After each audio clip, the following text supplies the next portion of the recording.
Hey folks, we're looking at a 2013 Sportsman Touring.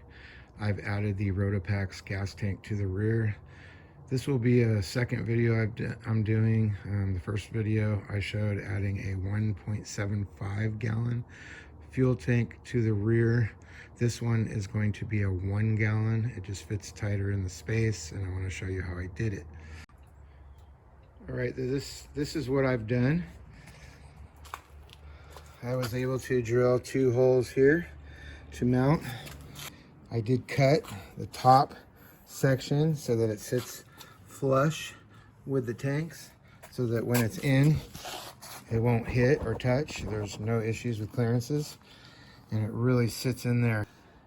And I used the lower bolt hole. So normally this spacer or this adapter would be bolted into the top and the bottom location.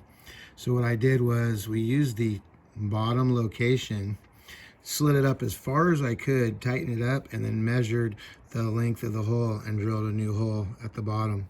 So they didn't have 8 millimeters in the carriage type bolt, so I switched to 5/16. So I did buy a flat washer to go behind or in front of the lock nut.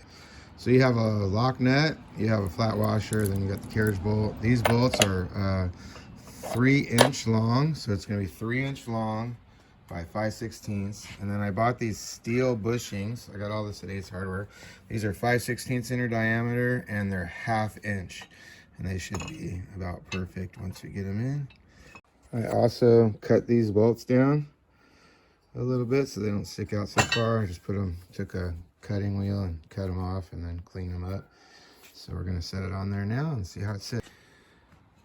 Yeah, it's doing real nice. I'm pretty happy with that. And so I have 2 spacers there.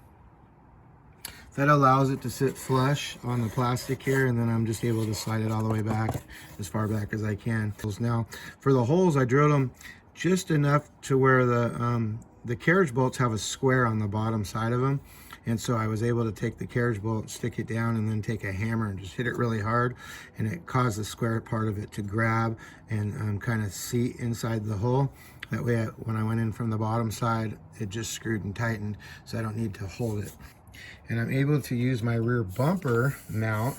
So it has a bracket that goes around the frame here on the back, and then it attaches and holds with carriage bolts.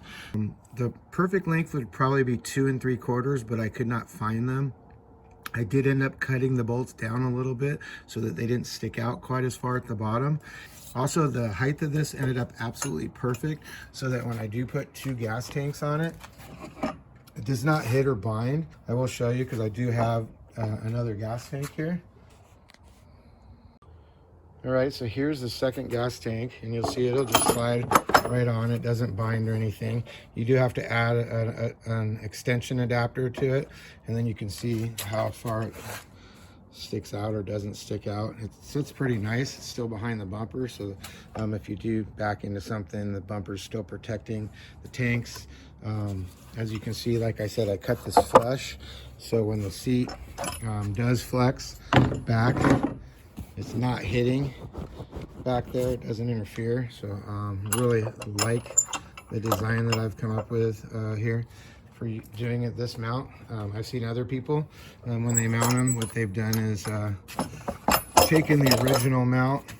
I've seen some guys literally just cut off the bottom part here and then put a new piece of metal, because you do have these holes here. So if you wanted to buy yourself the little pieces that go in there, the lock type deals, you could put a piece of metal across right here, and then you could weld it to that bar and then use those to hold it instead of the way I did it. So if you don't have a bumper, but this is the way I did it, I thought I'd share. It worked out really nice for me. I'm pretty happy with it. I decided to add this to the end of the video here without the rear seat, with just the toolbox in, if you wanted to see what it looks like from the back side here. So